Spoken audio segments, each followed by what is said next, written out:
Didgeridoo. Didgeridoo. Vous connaissez le didgeridoo? Ah oui. Vous jouez du didgeridoo? Non, j'ai arrêté. Pas facile, hein? Non, c'est pour ça. C'est pour ça que j'ai arrêté, j'ai abandonné. Alors, vous allez nous parler de ces villas. Pourquoi elles ont un intérêt au-delà du fait qu'elles sont très très loin et, Alors, c'est très énigmatiques et très exotiques? Et très exotique, et puis c'est des noms dont on a entendu parler. Ouais. Je pense à Sydney, Canberra. Canberra étant la capitale, Sydney, c'est la plus grosse de ces villes.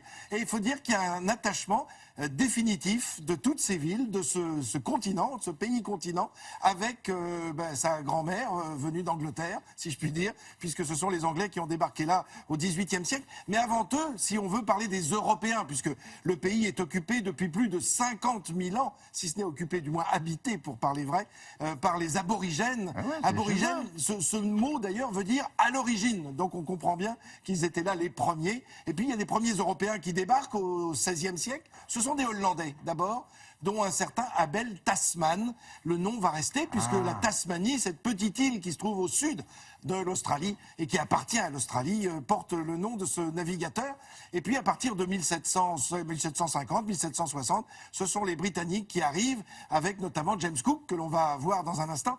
Alors ces Britanniques, ils vont rentrer à l'intérieur du pays et puis ils vont en faire le tour et ils vont s'apercevoir que finalement c'est une île. C'est immense. Alors oui, d'abord c'est immense et puis que c'est une île à part entière. Ça, on ne le savait pas du temps des Hollandais.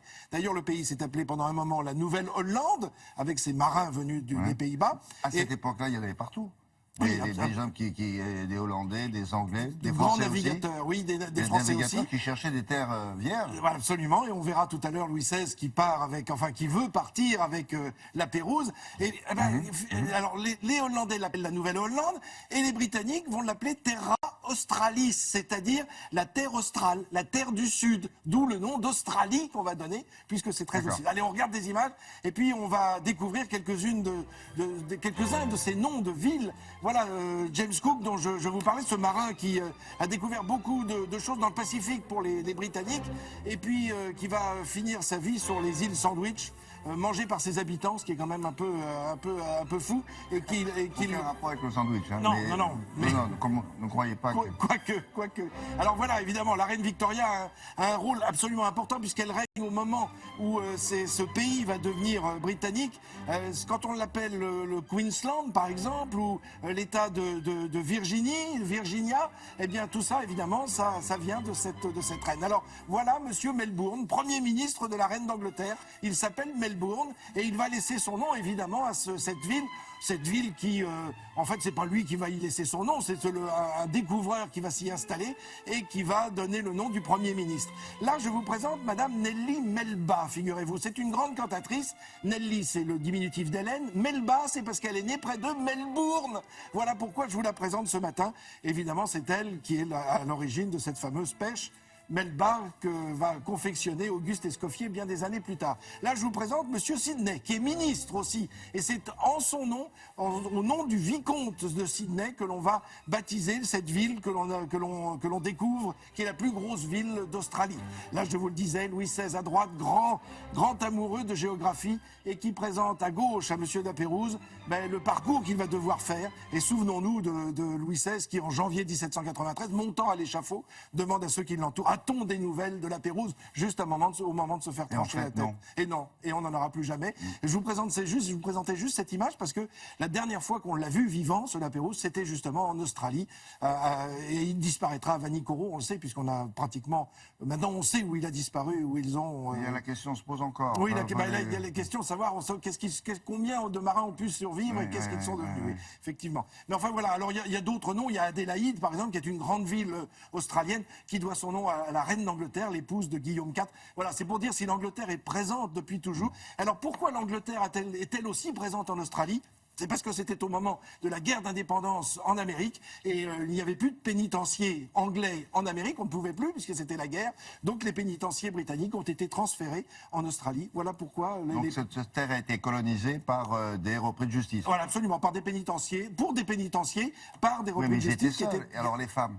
Alors après, évidemment, à partir du moment où le pénitencier est construit, il y a des gardiens. Les gardiens ne viennent pas tout seuls, ils viennent avec leurs épouses. Puis du pénitencier, il y a un petit village, puis une ville. Oui, mais voilà. Est-ce qu'on envoyait envoyait des femmes. Ah, ben on envoyait des soldats. Donc, les soldats. Pas des femmes pour se marier avec ces soldats-là. Ah, alors peut-être Non. trouvaient-ils sur place, mais on sait. Intéressant, ça. Et beaucoup La partaient aussi. colonisation par les femmes aussi. Absolument, tout à fait. Merci, Bon. William. Allez, c'est moi qui vous remercie.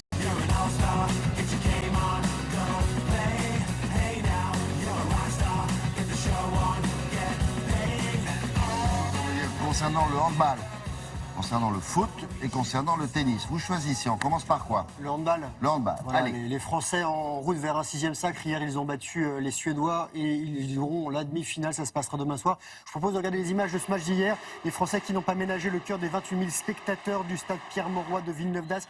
Les champions du monde ont tremblé et se sont même fait peur face aux Suédois. Match tendu. Les Suédois qui ont fait douter les experts en première période. Et ils mènent ces Suédois d'un point, 16-15 à la pause. Sursaut d'orgueil français à la reprise. Quentin Mahé fait preuve d'un sang-froid et enchaîne un sans faute au pénalty. Et ensuite, Vincent Gérard, deuxième gardien des Bleus, décisif à 20 minutes de la fin, en empêchant la Suède de prendre 2 buts d'avance. Et finalement, la France s'impose 33-30. Émilie Clos, le score. La France qui affrontera demain soir à Paris la Slovénie. La Slovénie, justement, qui est en blanc dans quelques instants, regardez, c'est maintenant, et qui a dominé le Qatar, vice-champion du monde en titre, 32-30. oui. C'est Oh la là. deuxième fois que la sélection des Balkans se hisse dans le dernier carré. En 2013, elle avait échoué au pied du podium.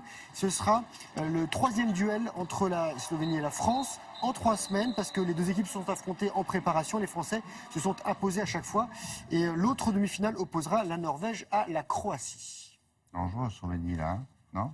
C'est Bon, fini. alors, du foot maintenant. Du football, avec des Parisiens qui, eux, sont en route vers un 4e titre d'affilée en Coupe de la Ligue.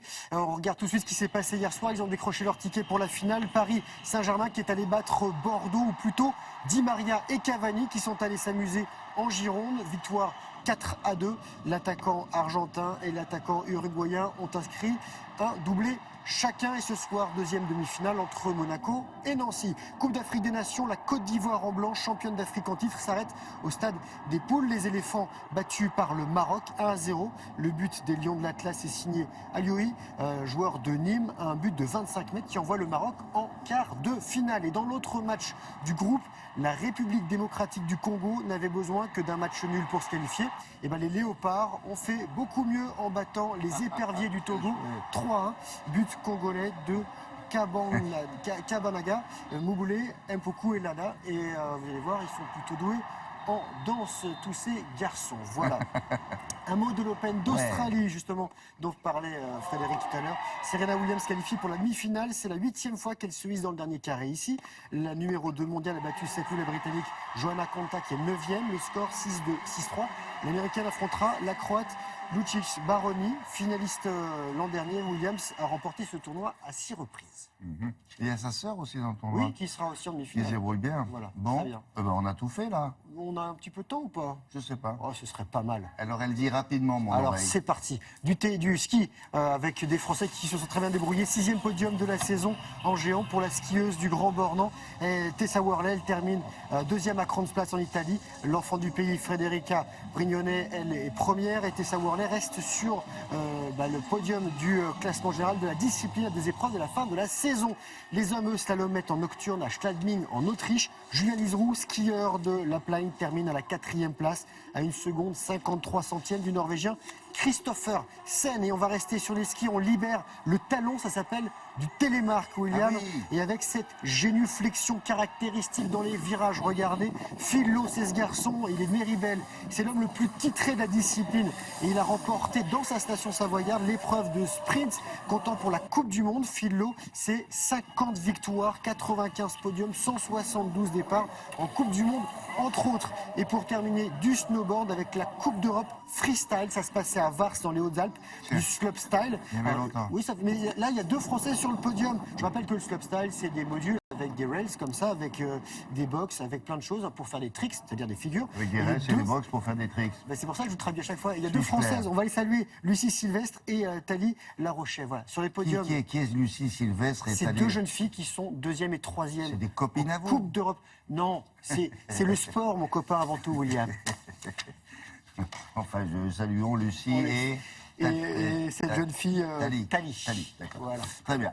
Voilà. Très bien. Alors, après une nouvelle du sport, celle de l'emploi, à partir d'aujourd'hui jusqu'au 1er février. Notez bien les dates, ça concerne les plus jeunes d'entre nous. Se déroule à Paris et dans les environs une manifestation organisée autour de 5 événements. Alors, qui atteste de, si besoin, de l'excellence française des industries et métiers du cinéma et de l'image animée. La French Touch, on la demande jusqu'à Hollywood, figurez-vous. Et si on vous en parle ce matin, c'est qu'il y a des emplois à la clé. Regardez.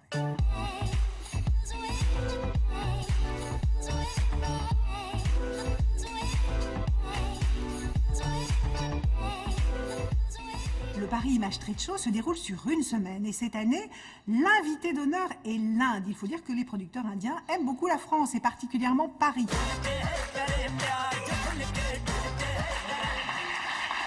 Je suis très contente d'être ici avec vous ce soir. Nous avons la chance d'avoir accueilli cette année le tournage d'un film qui s'appelle Befikre. Il y a eu 55 jours de tournage, 293 techniciens français engagés spécialement, plus de 2700 figurants pour un tournage à Paris essentiellement bien sûr, mais aussi en Picardie et dans le sud de la France. Le film de Chris Nolan, Dunkerque, qui a été tourné pendant 5 semaines dans le nord de la France, a également engendré beaucoup de dépenses qui ont été très dynamisantes pour le secteur.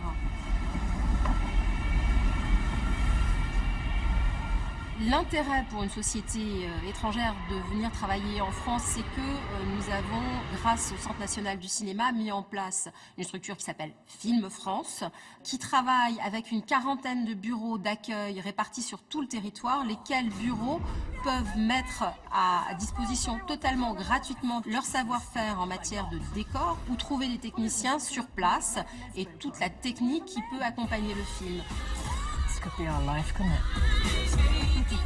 Le Paris Image Trade Show s'adresse aux producteurs français et aux producteurs étrangers. L'objectif, c'est de maintenir l'emploi et les compétences dans ce domaine d'activité économique. Les atouts de la France pour attirer des productions étrangères sont évidemment en premier lieu des décors variés et extrêmement séduisants. Autre avantage, c'est le crédit d'impôt international. Depuis 2016, ce crédit d'impôt est de 30%. Ça veut dire que les productions étrangères qui viennent tourner en France peuvent bénéficier d'une ristourne fiscale de 30% sur les dépenses qu'elles ont effectuées sur le territoire français. C'est évidemment un élément essentiel pour le choix d'une destination. La France attire les producteurs étrangers pour l'excellence de ses sociétés en matière d'effets spéciaux. MacGuff est la première société qui s'est implantée en France. Il a été rejoint par Micros, qui s'est installé également dans le centre de Paris, derrière Beaubourg. Et puis Timto, qui travaille pour Disney. À l'occasion du Paris Image Trade Show se déroulera les 26 et 27 janvier un forum recrutement dédié aux professionnels de l'image animée et des effets spéciaux. Ça se passe à Enghien-les-Bains. 300 postes sont à pourvoir. Ne dis jamais je t'aime. Ne dis jamais je t'aime. Ah, c'est sexy. Ne dis jamais je t'aime. Et la météo, c'est dans quelques instants avec Nathalie. D'abord, Sans frontières, cette séquence avec aujourd'hui notre correspondant permanent à Londres, autrement dit Loïc Delabordé. Vous le savez peut-être, Theresa May devrait se rendre à Washington pour rencontrer le nouveau président américain, Theresa May, première ministre britannique.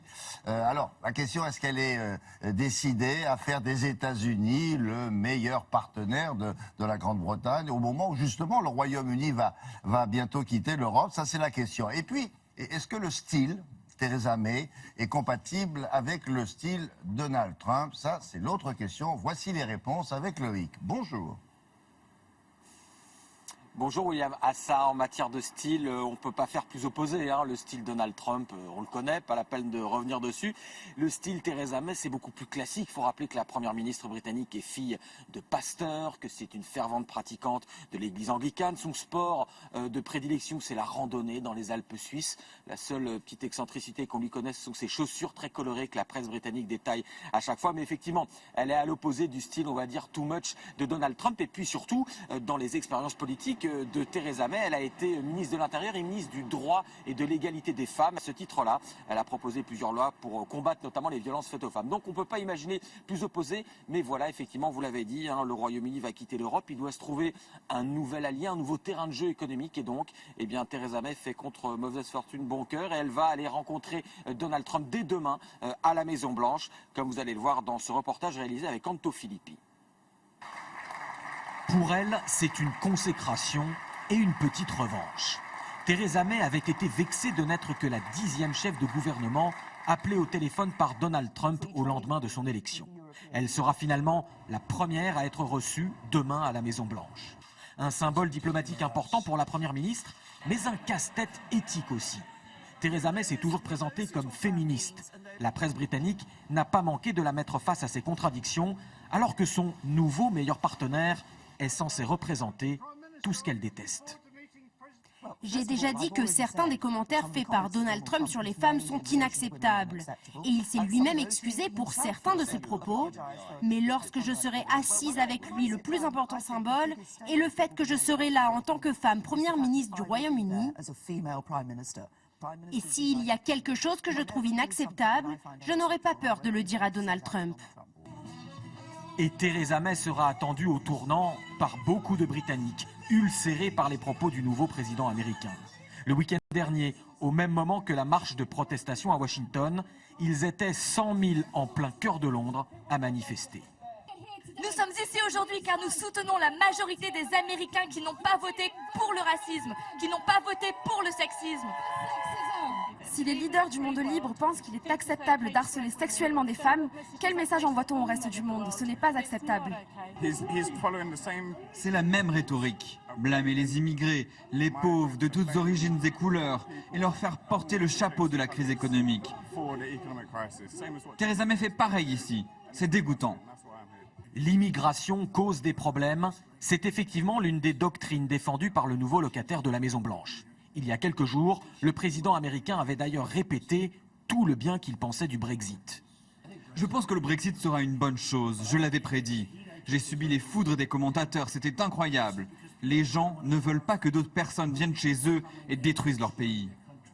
Donald Trump et Theresa May pourront au moins se retrouver sur les questions politiques et économiques. Les partisans du Brexit estiment qu'un accord commercial entre l'Amérique et le Royaume-Uni peut être signé en 3 mois. Deux dernières petites questions, Loïc. Est-ce que le Royaume-Uni pourrait faire aussi rapidement un virage à l'ouest, direction les États-Unis, pour compenser son départ de l'Union européenne ? Alors honnêtement, les économistes sont très sceptiques là-dessus. 3 mois, 90 jours pour signer un accord commercial, tous les économistes disent que c'est quasiment impossible. En plus, il faut attendre que le Royaume-Uni ait effectivement quitté l'Union européenne, ce qui prendra, comme vous le savez, au moins 2 ans après le déclenchement de l'article 50. Après, techniquement, théoriquement, c'est possible de signer un accord commercial. Encore une fois, les États-Unis ont dit que ce serait forcément à leur avantage, America First, donc ce ne sera pas forcément à l'avantage du Royaume-Uni. Mais surtout, actuellement, le Royaume-Uni a 44%, près de la moitié de ses échanges commerciaux avec l'Europe, et seulement 17% avec les États-Unis. Et pour permuter ces deux chiffres, pour faire de sa partie américaine 50%, la moitié de son économie, eh bien, le Royaume-Uni va quand même mettre beaucoup de temps et l'opinion publique sera peut-être un petit peu impatiente. Alors une question de sémantique pour terminer. Aux États-Unis, en Grande-Bretagne, la fonction de Mme May, c'est Prime Minister. Et nous, en France, on a traduit par la Première ministre. Mais est-ce que les Anglais ont traduit ça, ont féminisé la fonction ? Alors effectivement, non, ils n'ont pas traduit ça, parce que comme vous l'avez dit, c'est The Prime Minister, le Premier ministre, mais sans qu'il y ait de distinction de genre. Et puis effectivement, vous avez tout à fait raison, quand vous le voyez dans les colloques officiels ou tout simplement dans le protocole, eh bien, on ne dit pas Madame Prime Minister ou The Prime Minister, on dit tout simplement Prime Minister, veuillez entrer, Prime Minister, Prime Minister. Voilà. Donc comme ça, il n'y a pas d'article et c'est plus simple pour tout le monde. Voilà. Et les Français, eux, ont traduit. Merci beaucoup. À bientôt.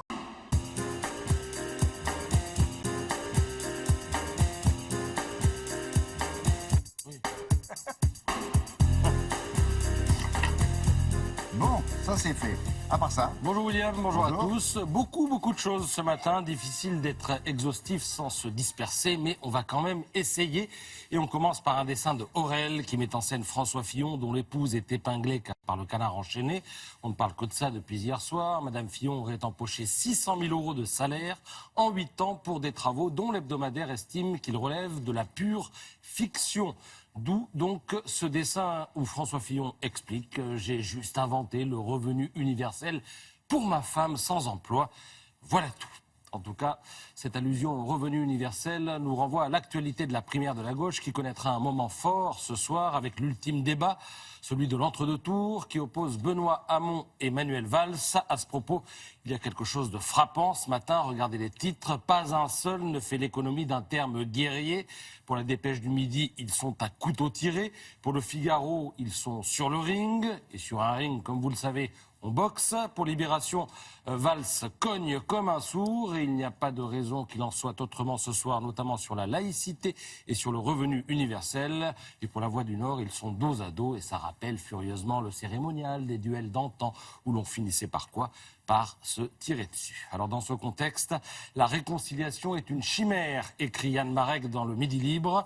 D'autres éditorialistes se chargeant de nous convaincre, si besoin était, qu'on est là en présence de deux antagonismes. Pour Henri Lauré du Télégramme, Benoît Hamon est l'incarnation du collectivisme rampant alors que Manuel Valls représente le volontarisme démonétisé. Pour Philippe Marcacci de l'Est républicain, c'est l'affrontement de la gauche sociale et de la gauche réaliste. Le réalisme, supposé au réel de Manuel Valls, inspire par ailleurs Maurice Ulrich dans l'Humanité. Son réalisme se prend la réalité en face, mais il se refuse toujours à la voir. Son refus de répondre à la question de savoir s'il respecterait le choix des électeurs de dimanche, autrement dit, s'il soutiendra Hamon, si Hamon gagne, eh bien, est déjà en soi une réponse, écrit l'éditorialiste. Quant à l'hypothèse de la victoire de Hamon, puisqu'on en parle, elle fait ruer Gaëtan de Capelle dans le Figaro.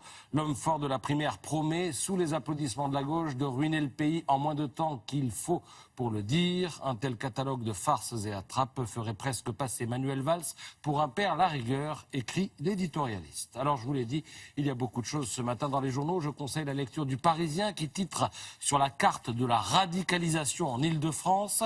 Quelques 4000 personnes sont fichées dans la région parisienne. Elles sont 16 000 en France. Ce qui est intéressant, ou peut-être affolant, c'est qu'on apprend que du coup, il existe des métiers à risque. 8 métiers, des métiers où les radicalisés sont soit employés sur des sites sensibles, soit en contact avec un large public. Les métiers du transport en commun, par exemple, on imagine que la RATP et la SNCF sont concernés, mais pas d'amalgame, pas de stigmatisation. Il y a aussi les métiers de la sécurité privée et, dans une moindre mesure, les administrations publiques comme la santé et l'éducation. Beaucoup de choses, disais-je, du handball. 33-30, les experts se débarrassent de la Suède et accèdent à la demi-finale du mondial. Demain, ils joueront contre la Slovénie. Je vous promettais qu'ils mettraient le feu la semaine dernière. Ça commence à venir petit à petit. Et enfin, l'histoire du jour, elle est dans le Courrier de l'Ouest. L'histoire d'un couple. Elle a 18 ans, il a 19 ans. Ils prennent le TGV à Lille pour aller à Nantes.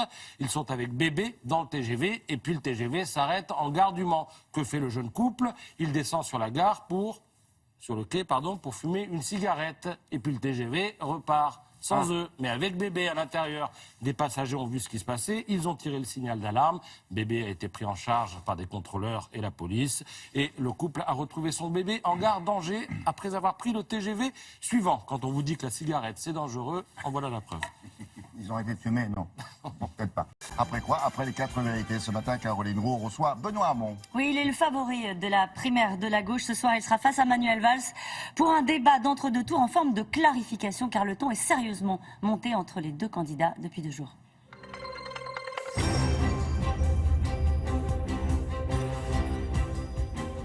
Bonjour Benoît Hamon. Bonjour. La courbe du chômage s'est finalement inversée. Les créations d'entreprises sont au plus haut depuis 2009. Le pari de Manuel Valls et François Hollande est donc tenu. Non, il ne l'est pas, et vous le savez aussi bien que moi, mais c'est pas un pari, parce que la question du chômage, ça se joue pas en pari. L'objectif, c'était d'inverser durablement la courbe du chômage, mais surtout qu'on termine avec un quinquennat positif en termes d'emploi. On ne terminera pas, hélas, avec un quinquennat positif. En même temps, la tâche était rude. Hein. Je considère que c'était pas joué d'avance, et même si on avait fait des choix de politique économique différents, ce que je souhaitais, il aurait fallu du temps pour que cela se déploie, mais incontestablement, le bilan, hélas, du quinquennat sur ces questions d'emploi restera négatif. Ça dépend comment on voit les choses. C'est la première fois que le chômage baisse durablement depuis 2007. Est-ce que vous y voyez malgré tout les fruits d'une politique de l'emploi que vous avez quand même sérieusement contestée pendant la durée du quinquennat avec votre casquette de frondeur? Il y a 111 000 personnes qui ont trouvé du boulot depuis un an et qui trouvent que c'est un bilan très positif. Qui ont trouvé du travail ou sont en formation grâce à un plan exceptionnel de formation des demandeurs d'emploi à Pôle emploi qui fonctionne bien, c'est bien, puisque souvent ceux qui sont formés trouvent un emploi derrière. Donc ces mesures sont bonnes. La réalité aujourd'hui, c'est que moi je me réjouis qu'on ait une baisse des chiffres du chômage. Je m'en réjouis sincèrement. Je pense simplement que il faut cesser d'utiliser tous les mois les chiffres du chômage dans un sens ou dans un autre.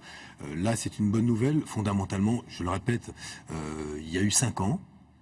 Il reste qu'à la fin, il y a une loi travail, plus de chômeurs, de la précarité, des facilités pour licencier. Je pense à un groupe comme le groupe Vivarté, qui, avec quelques marques connues, Koukaï, Naf, etc., qui est tombé dans les mains de fonds prédateurs et dont on entend parler aujourd'hui de la restructuration et du démantèlement avec des milliers d'emplois qui vont tomber à la clé.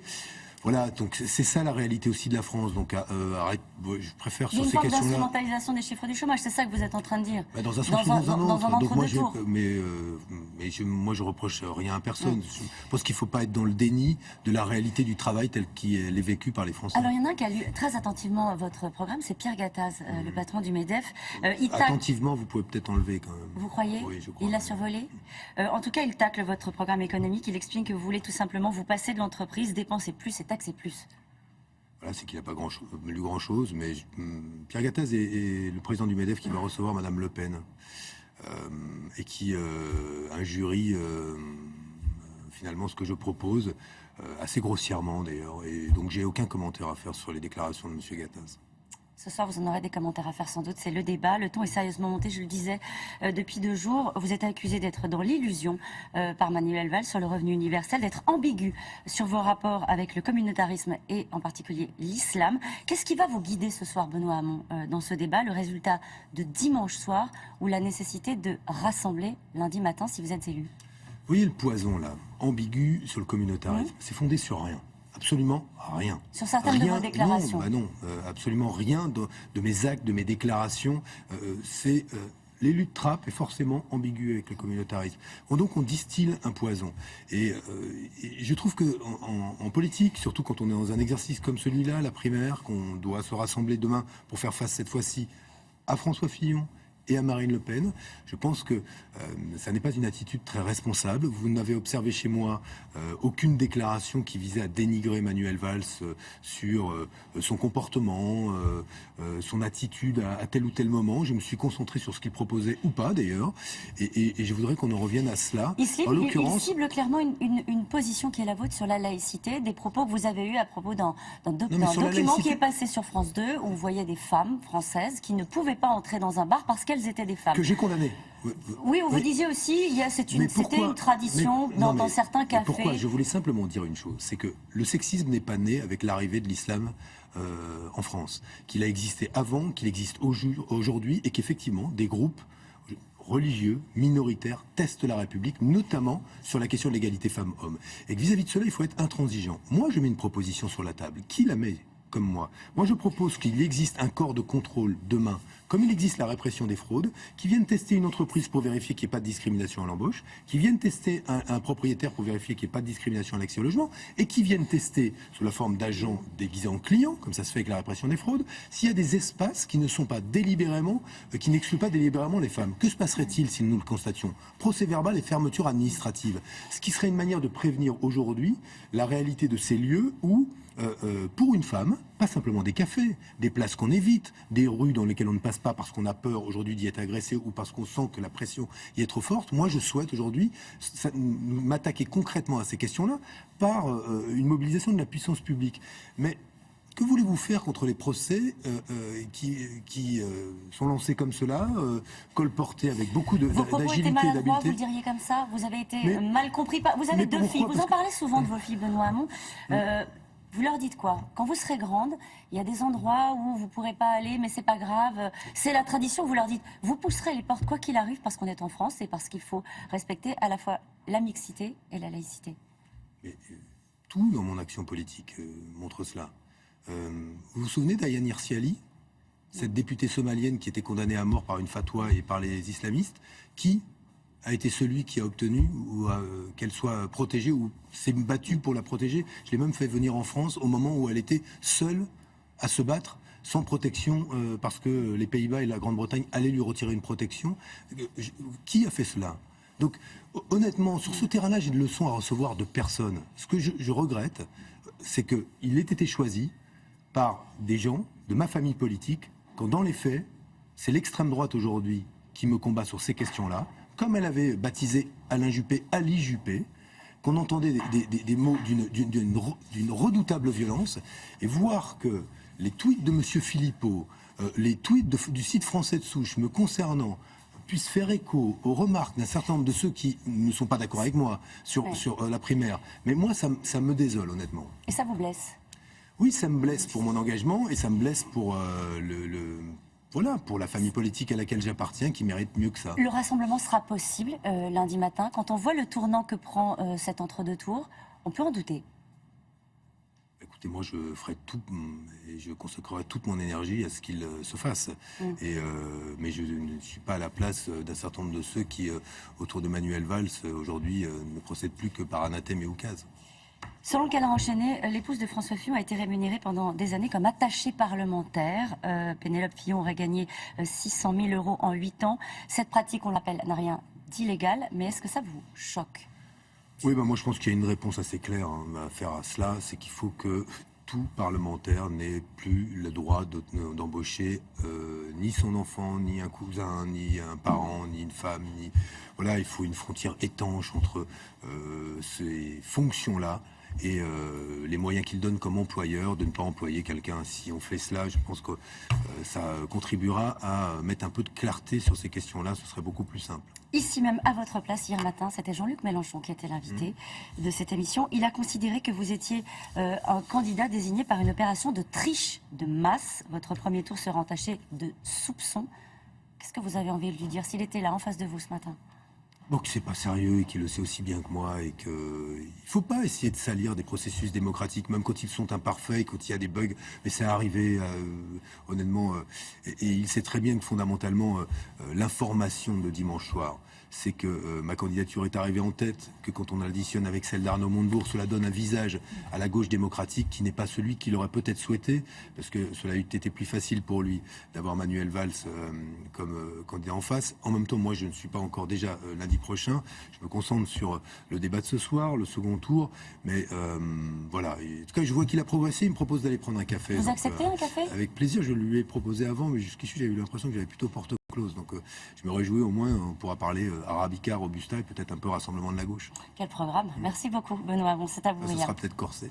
Oui, sans doute. Le débat donc des finalistes de la primaire de la gauche ce soir.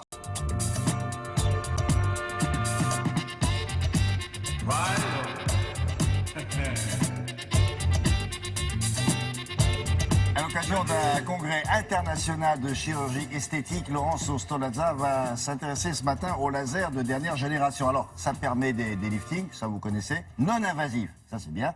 Et puis alors pour ceux d'entre nous qui ont des paupières, qui ont un petit coup de mou, un bon système pour les remonter sans opération. Pas mal ça aussi. Bon, d'abord le laser. Sans bistouri. Voilà, c'est deux nouvelles technologies, deux innovations sans bistouri dont on va parler au congrès de chirurgie esthétique à partir de jeudi. Un laser dont les résultats ont été publiés dans la meilleure revue spécialisée en laser, un laser qui ne brûle pas et qui se sert d'ondes acoustiques pour pénétrer la peau en profondeur, en sous-cutanée. Il permet quoi ce laser? De régénérer les cellules de la peau car il stimule ce qu'on appelle les fibroblastes, c'est-à-dire les cellules du tissu conjonctif, et permet la fabrication naturelle du collagène. Du coup, on obtient un effet tenseur en profondeur. Deuxième nouvelle technologie, vous l'évoquiez, pour retendre les paupières qui tombent. Habituellement, on peut faire une chirurgie, ça s'appelle la blépharoplastie, la chirurgie des paupières. Et bien là, une blépharoplastie sans bistouri ni laser, tout se passe par ionisation. Ionisation grâce à un arc voltaïque. C'est de la technologie de haut vol. Ça se pratique ou en centre laser ou en milieu hospitalier. Direction l'hôpital Henri Mondor à Créteil, où nous avons vu à l'œuvre le chef du service de chirurgie plastique et maxillo-faciale. Reportage.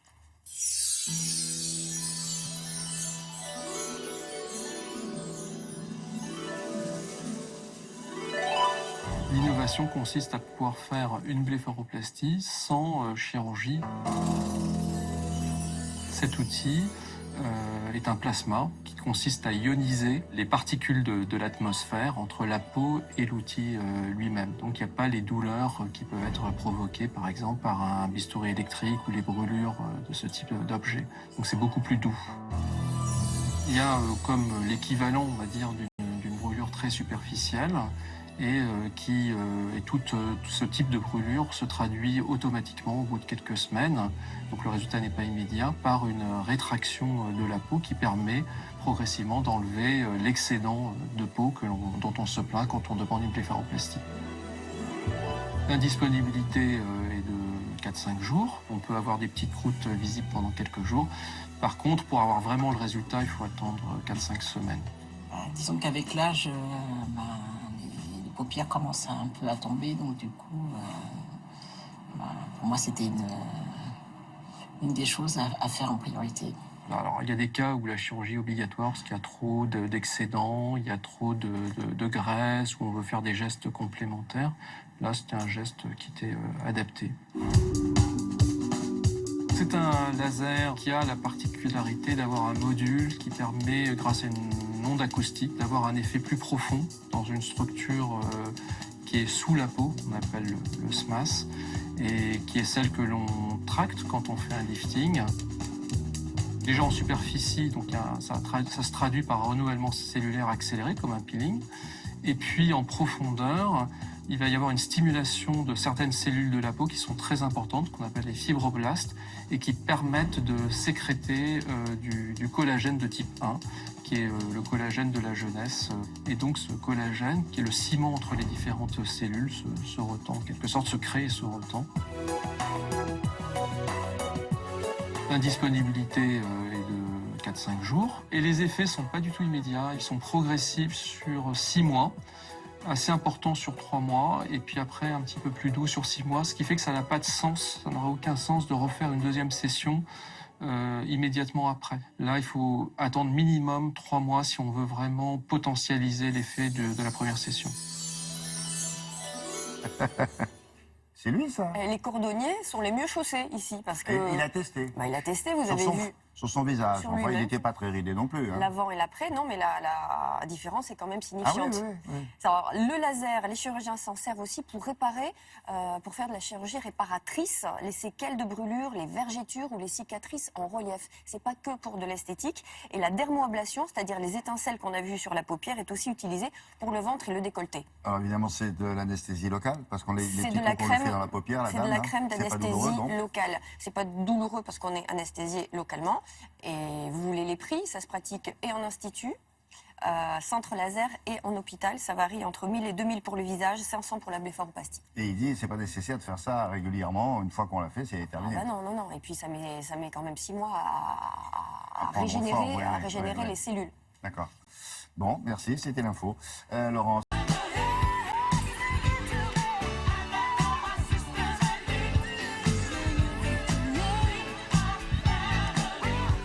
Nous sommes mercredi. Et maman Laura se dit, tiens, qu'est-ce que je vais faire du petit Milan avec ses camarades? Eh bien, il faut lui trouver une occupation, lui, et peut-être aussi pour les vôtres. Alors, vous allez voir, c'est l'occasion de vous donner des bons tuyaux, si vous n'en avez pas, les bons tuyaux. Surtout pour les goûters d'anniversaire. C'est le casse-tête. On a bon une de nos journalistes, Anna Reinhardt, elle a l'anniversaire de son fils Louis, par exemple. Oui. Qu'est-ce que je vais bien faire pour Louis? Qu'est-ce qui, en ce moment, est tendance pour les enfants de son âge? Et comment réunir 15 enfants chez soi ou à l'extérieur, sans terminer épuisé et ruiné. Parce qu'il y a ça aussi, ça a un coût, les Oui, anniversaires. épuisé, ruiné et L'appartement ravagé. ravagé. D'accord. Donc, c'est une start-up assez étonnante et il y a beaucoup de start-up qui suivent ce modèle. Elle est née il y a un an et demi, on en a parlé dans Télématin. Au départ, elle proposait des activités pour les enfants essentiellement et puis elle avait un petit département anniversaire. Et c'est suite à l'explosion de ce département, finalement, les mamans et les papas venaient sur le site, surtout pour les anniversaires. Il a dit, je vais tout changer, je ne vais proposer que des fêtes pour les enfants et vous allez voir, ce qu'il propose, c'est pour tous les goûts, tous les âges et tous les budgets, parce que si vous êtes très très riche, il va vous donner des idées. Est-ce que c'est très créatif? Est-ce que ça les amène? Justement, c'est très créatif. Il y a des anniversaires sportifs, intelligents, où on apprend des chasses au trésor. Et c'est intérieur ou extérieur? Justement, il disait qu'il y en a à l'intérieur, mais que de plus en plus, les parents, étonnamment, ont envie d'externaliser le goûter d'anniversaire. Et on les comprend. Donc, je suis allée rencontrer le fondateur de Kids Planner.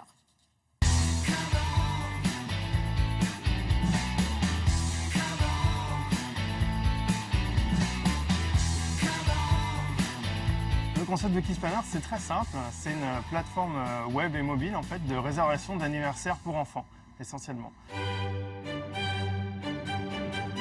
On répond aux besoins très angoissants des parents, qui est l'anniversaire de mon enfant approche. Qu'est-ce que je vais pouvoir faire? Il va inviter ses 15 petits copains et il va falloir que je trouve une idée, un lieu si je ne veux pas le faire chez moi. Et nous, on va répondre très facilement à ce besoin-là des parents. Nous, aujourd'hui, on propose plus de 2000 activités d'anniversaire partout en France. Le premier besoin très segmentant, c'est de savoir si vous faites l'anniversaire à votre domicile ou pas. Si vous le faites à votre domicile, on a une centaine de thèmes divers et variés, donc princesse, clown, pirate, reine des neiges pour les filles, tous les thèmes existent évidemment. Le vrai avantage et la vraie différenciation, c'est de trouver un anniversaire en dehors de chez moi. C'est ce que les parents demandent le plus, parce qu'ils ont de moins en moins envie de voir leur salon ruiné par 15 petits-enfants pendant 3 heures, et où ils n'ont pas envie de gérer l'anniversaire, et donc ils vont nous demander des lieux. Aujourd'hui, on travaille avec tout un tas de lieux de loisirs partenaires. On a aussi une offre culturelle, parce que c'est aussi très important pour les parents, d'utiliser en fait le moment de l'anniversaire pour ne pas être uniquement du divertissement, mais aussi essayer d'apprendre quelque chose. Et on associe le côté ludique en essayant d'enseigner aussi des choses aux enfants. Le gros avantage de Kids Planner, c'est que c'est une plateforme qui est fermée. Donc on n'est pas le bon coin des anniversaires où n'importe qui vient mettre en ligne ses activités. C'est nous qui les sélectionnons, qui les testons et qui les faisons rentrer dans le réseau. Donc on a un vrai choix en fait sur la qualité des partenaires et on est hyper confiant pour proposer ce type d'activité aux parents parce qu'évidemment on les a testés au préalable. En moyenne, un anniversaire tout compris, j'ai rien à faire, quelqu'un vient chez moi pendant 3 heures et gère 15 enfants, le prix c'est 200 €. Sur des lieux extérieurs, on a des prix qui peuvent être moindres, on peut commencer à une quinzaine d'euros par enfant. Et puis ça peut aussi monter très très haut sur des prestations sur mesure personnalisées. L'avantage aujourd'hui, c'est la démocratisation de l'anniversaire, proposer des choses accessibles à tout le monde. Donc vous pouvez trouver des anniversaires à partir d'une centaine d'euros en prix plus bas. Alors ça s'appelle Kids Planner, c'est de quel âge à quel âge? Donc ça commence très jeune, à partir de 2 ans, dès que l'enfant peut être attentif à une activité. Et autonome, qui peut se déplacer. Voilà, jusqu'aux ados, puisqu'on peut même enregistrer des disques dans des studios d'enregistrement avec ses amis. Ça marche partout en France et surtout, comme il le disait, il a tout testé avant. Donc on ne vient pas avec son activité en disant je veux la mettre sur le site. Il faut que ça soit bien étudié par le fondateur du site. Et qu'est-ce que c'est que le coup de téléphone du vendredi du papa divorcé? Voilà, il nous expliquait que tous les vendredis après-midi, le standard explosait, que c'était notamment des papas divorcés qui étaient paniqués. C'est vrai, c'est ce week-end l'anniversaire de mon enfant, je ne sais pas quoi faire. Et donc, même à la dernière minute, il peut répondre à votre demande. Et après, le petit rentre chez maman parce que c'est alterné les semaines. Peut-être qu'il a même 2 qu'est-ce qu'il a fait, anniversaires. papa? Vachement bien organisé. Hein? Ah ouais, bien, papa. Là. Merci beaucoup. À plus tard.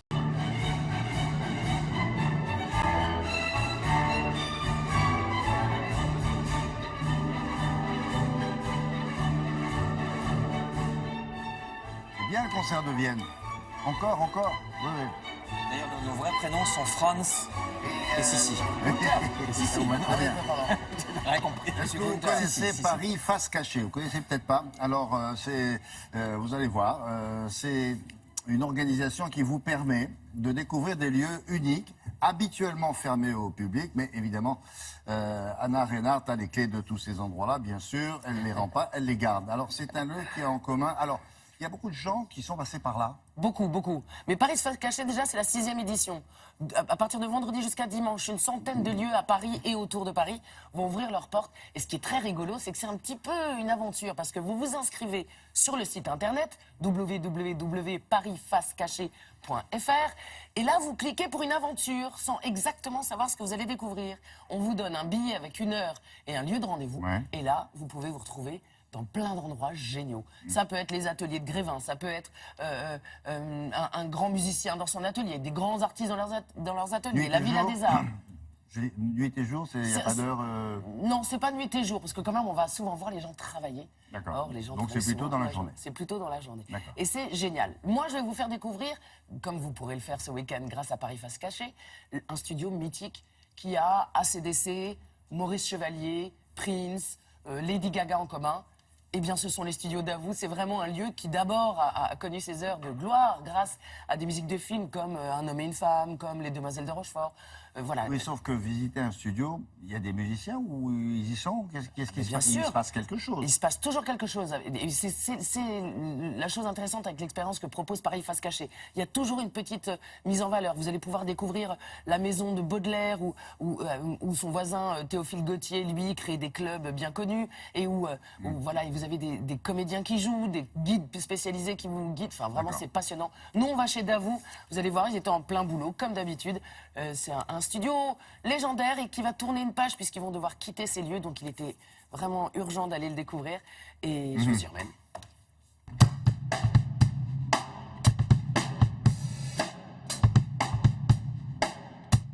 Le studio Davout, sa devise, c'est un petit peu de Maurice Chevalier à Prince. C'est un lieu mythique. Au départ, surtout un studio de jazz et de musique de film. Il y a eu plus de 2000 musiques de films enregistrées ici. De Lalo Schifrin à François Truffaut, on a fait énormément de films, Philippe Labro, Bertrand Tavernier, le film Autour de minuit, qui est un film sur le jazz qui a été entièrement enregistré ici. Davout, c'est le seul studio à avoir obtenu un Grammy Award aux États-Unis pour une musique de film, qui était la musique du film Autour de minuit. Donc aujourd'hui, on a des choses un petit peu différentes. Donc ce matin, on a un groupe de rock qui sont des anciens membres du groupe Aston Villa qui ont enregistré un morceau.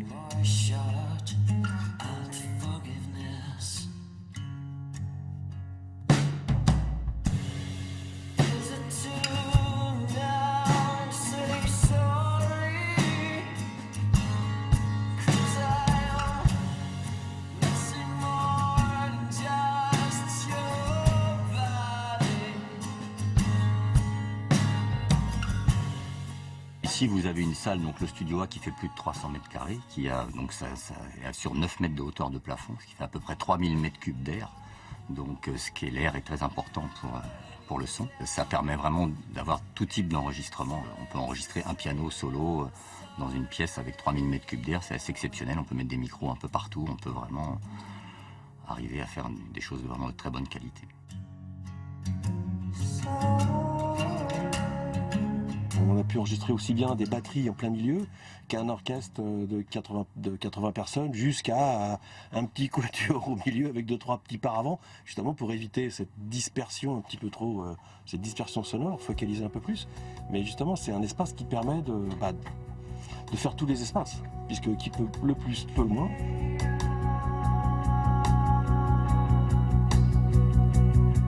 Dans quelques instants, c'est pour ça que je courais un peu dans tous les sens. On va donc enregistrer pour son prochain album les voix d'Emma Chaplin, des parties lyriques de voix, et ça fait, oui, je suis très content de faire ça. Ça va faire maintenant plus de 10 ans que donc j'enregistre les voix d'Emma Chaplin.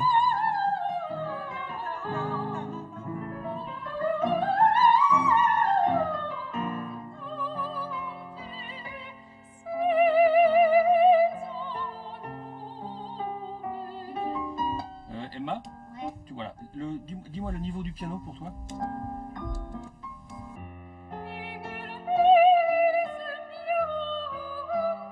Imaginez, vous êtes sur une salle de théâtre, vous jouez et on enregistre. C'est sensiblement un peu ce genre d'acoustique qu'on peut avoir, c'est sûr.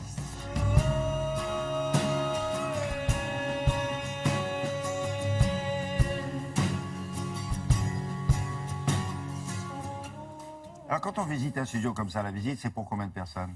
Alors, en tout, pour combien de personnes les groupes, là, je crois que ça va Non, être... mais on arrive là, on voit, ce qui est amusant, c'est de les voir travailler. Oui, oui, on oui. est combien? On C'est est par- 10, on est 12, on Non, est 54? Non, on est plutôt 10, c'est par petits groupes à chaque fois, et on a des heures de rendez-vous sur Très le bien. petit On billet est là, on différentes fait à dans le chaque fois. coin et on dit rien. Exactement. Et on regarde. Exactement. Et on écoute tout ce qu'on nous raconte. Et les expériences sont quelquefois gratuites, sinon elles sont entre 2 et 15 euros. C'est vraiment accessible et c'est l'aventure Et à on peut Paris. rester combien de temps? Dans le studio, Oui. c'est une visite qui dure, j'imagine, je crois, entre une demi-heure et 1 heure. D'accord. Merci beaucoup.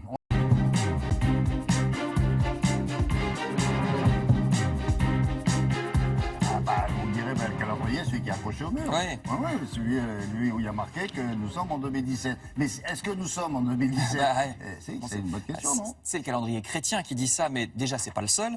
Et puis, même pour le calendrier chrétien, il y a des subtilités. Vous allez voir, je vais commencer en vous montrant quelqu'un qui n'est pas du tout chrétien, qui n'était pas du tout chrétien. Vous allez voir un certain monsieur Jules César. On va voir Jules César. Le voici. Au 1er siècle avant notre ère, c'est lui qui va organiser le calendrier comme on le connaît, parce qu'avant, faut bien le dire, ça partait dans tous les sens. C'était très complexe. Donc lui, il réforme, c'est bien carré. L'année 12 mois, la semaine 7 jours, l'année 365 jours plus un bissextile de temps en temps. Donc c'est lui qui organise tout ça. C'est lui aussi qui donne. Enfin c'est à cette époque aussi que viennent les noms janvier, février, mars, juillet. C'est lui. Hein, juillet, Jules César. fallait lui rendre évidemment. hommage. Voilà. Alors ça donc c'est Jules César qui organise et qui met ça un petit peu au carré. Et pour ce qui est du numéro de l'année, il s'agit d'un autre personnage que voici. C'est Jésus. Alors c'est l'Église qui va décider que l'année numéro 1 est l'année de la naissance de Jésus. Ça se décide bien après sa mort. Hein. A posteriori, vers le 6e siècle, on décide de compter les années à partir de la naissance de Jésus. Naissance approximative, parce qu'on le sait à 3, 4, 5 ans près. Donc peut-être qu'on est en 2022 ou 2016, on ne sait pas trop. Enfin, convention, nous sommes en 2017 selon le calendrier chrétien. C'est pour ça qu'on dit 2017 après Jésus-Christ. Où vous voyez parfois AD, Anno Domini, année du Seigneur. Les Américains écrivent comme ça. Alors, c'est le principal des calendriers utilisés dans le monde, c'est pas le seul. D'abord, il y a une petite subtilité, c'est que Jules César, époque reculée, c'était pas très très précis. Ils se sont un peu trompés dans le calcul des années bissextiles, du moment où on devait Pourquoi ils revenir. ont compliqué ça quand avec les années bissextiles? C'est parce qu'il faut suivre le Soleil. C'est-à-dire que la Terre tourne autour du Soleil en 365 jours, un quart. Donc c'est pour ça qu'on rajoute un jour tous les 4. On l'aurait pas su qu'elle tournait autour du soleil. Eh ben, on serait, Elle on tourne, se serait quoi. pris du retard Hein? par rapport aux saisons. On se serait pris du retard Ah par ouais. rapport aux saisons. Décembre serait tombé en pleine chaleur. Eh ben, on aurait eu des oranges en février. Alors, vous allez voir. Eh ben, en tout cas, le pape Grégoire XIII, qu'on va voir, le pape Grégoire XIII, ça lui plaisait pas du tout parce que, à cause de la petite erreur de l'époque de Jules César, voici Grégoire XIII. Ils avaient pris 10 jours de retard au XVIe siècle. Ça a commencé à se voir avec les solstices, donc c'était plus raccord avec les astres. Donc lui, il va dire, il consulte ses scientifiques, et il va dire, on va sauter 10 jours. On passe directement du 4 au 15 octobre. Du 4 au 15 octobre 1582, on saute 10 jours. Donc c'est Grégoire XIII. Pourquoi il est important? Parce que le calendrier est grégorien, toujours aujourd'hui, Grégoire XIII. Sauf que tout le monde ne l'utilise pas. Pourquoi je vous montre un pop russe? Parce que les Russes, surtout dans la liturgie russe, ils ne reconnaissent pas le calendrier grégorien, évidemment, c'est un pape catholique. Donc eux, ils sont restés au calendrier d'avant, le calendrier de Jules César. C'est pour ça que vous savez que le Noël orthodoxe est un peu après le nôtre. Vous savez, à chaque année, c'est tout début de janvier pour nous, le Noël orthodoxe. Eh ben, c'est parce que les Russes, dans la liturgie, ne reconnaissent pas Grégoire XIII. Donc ils sont restés à Jules César. Il y en a d'autres comme ça, des calendriers? Bah oui, parce que c'est très religieux. Tout ça est très corrélé à la religion. Par exemple, pour les Juifs, nous sommes actuellement en 5777. Regardez le calendrier d'aujourd'hui. Nous sommes le 27 du mois de Tevet, 5777, puisque Dieu aurait créé le monde il y a 5777 années, selon les Juifs. Et oui. Qui respecte ce calendrier? Eh ben, les Juifs. C'est la liturgie. C'est la les liturgie juive. orthodoxes ou... Israël aussi, évidemment. Ah ouais. Donc, alors, c'est un système très compliqué. Hein. Eux, ils ont 29 jours pour se caler sur la Lune, puisque la Lune tourne autour de la Terre en 29 jours. C'est très compliqué parce que, du coup, eux, ils se mettent en retard aussi. Il n'y a pas les années bissextiles, ils se mettent en retard par rapport au Soleil. Donc, figurez-vous que leur année a 12 mois, mais parfois 13. Vous voyez? Alors ça, c'est... Non, mais quand vous prenez l'avion, on est le combien aujourd'hui? 25? Attendez, je vous montre ça, c'est le musulman. Je vous expliquerai après. Ça, c'est le musulman, vous voyez, 1438, c'est l'année musulmane. C'est l'hégire, ça. Ça, c'est l'hégire, exactement. C'est le moment où Mahomet est parti en exil depuis la Mecque. Donc c'était il y a 1438 années, selon le compte musulman, parce que eux aussi, ils se calent sur la Lune, ils ont des années plus courtes. Alors il se décale complètement. Mais il n'y a par pas un rapport au calendrier universel qui permet de faire le lien entre tous ces calendriers religieux? On a essayé pendant la Révolution, vous savez, de faire des mois qui ont toujours la même longueur, des semaines de 10 jours, tout le temps la même longueur, mais ça n'a pas pris, c'était trop artificiel. Et alors, ces deux calendriers, le calendrier juif et le calendrier musulman, comme je vous le disais, comme ils ont des mois très courts, ils ont des mois de 29 jours, ils retardent au fur et à mesure par rapport au soleil. Alors, il y a deux solutions. Les juifs ont dit, de temps en temps, on va faire 13 mois dans l'année, comme ça on se recale sur le soleil, ça c'est la solution juive. Et puis les musulmans, ils ont dit, on s'en fiche. Donc c'est pour ça, vous savez, que le ramadan avance chaque année de quelques jours. C'est parce que les juifs ont trouvé cette histoire du 13e mois de temps en temps pour se recaler sur le soleil. Et les musulmans se sont dit, c'est pas grave, vous voyez, vous êtes musulmans d'esprit, parce que vous dites, on s'en fiche. Et donc, voilà, on se décale. Le ramadan avance et tous les mois avancent. Il y a quand même une règle internationale qui veut qu'on vit aux mêmes dates, après tout. Et dans la même année. Tout le monde s'est calé sur le calendrier chrétien, mais finalement, c'est une convention pure et simple. C'est une convention. Bon. C'est compliqué, hein? Et encore, j'ai simplifié. Je ne vous ai pas parlé du calendrier chinois. C'est le nouvel an chinois le week-end prochain. Je me suis dit, non, là, ça va être trop. Et on est dans l'année du... L'année, je crois que ça va être le coq, je crois. Merci beaucoup. On va s'intéresser à l'actualité du cinéma maintenant avec un film dont vous allez entendre parler ces jours-ci. C'est Jackie. Vous voyez là la fiche du film. Quel Jackie? La Jackie, bien sûr. Alors, le metteur en scène s'appelle Pablo Larraín, vous ne le connaissez pas. Alors, c'est un film biographique qui dresse un portrait assez intimiste de Jackie. Mais à quelle époque? Le réalisateur a choisi d'évoquer l'assassinat de son mari, le président Kennedy, mais en se focalisant donc sur sa femme et comment elle a géré cette période-là en préservant l'héritage politique de son mari. C'est un aspect des choses qu'on connaissait moins bien. Et notre correspondant en Californie, à Hollywood, Claude Budin-Juteau, a rencontré pour vous celle qui interprète Jackie, vous l'avez reconnue peut-être, Nathalie Portman.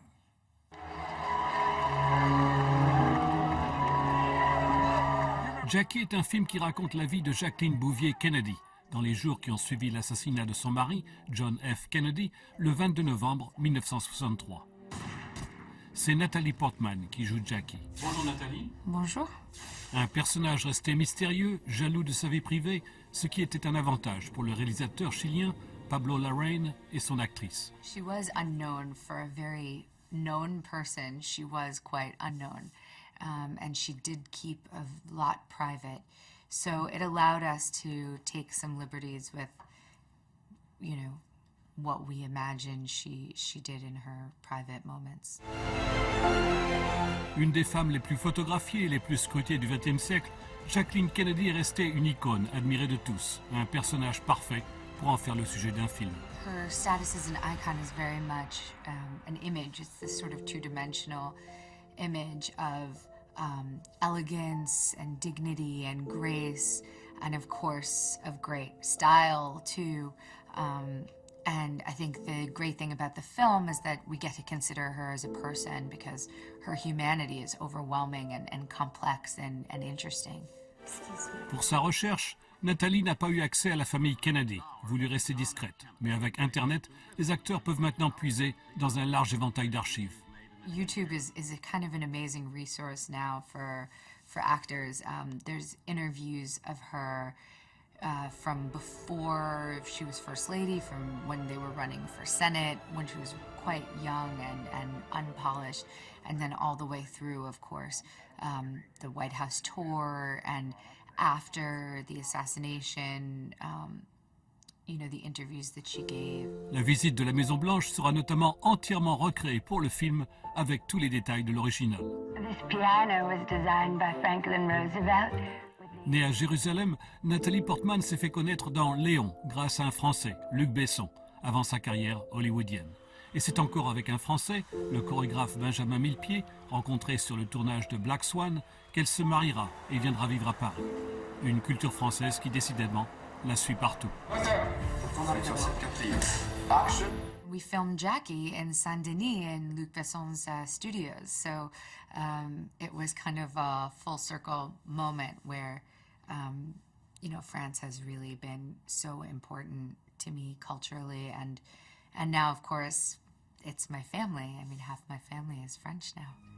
Jackie est sans doute un de ses meilleurs rôles, pour lequel elle a déjà reçu plusieurs récompenses, et Nathalie étonne par sa ressemblance frappante avec la First Lady qui a le plus marqué l'histoire des États-Unis. Voilà, pour Nathalie Portman, qu'on va peut-être retrouver pour les Oscars en même temps qu'Isabelle Huppert d'ailleurs. Nous, on continue.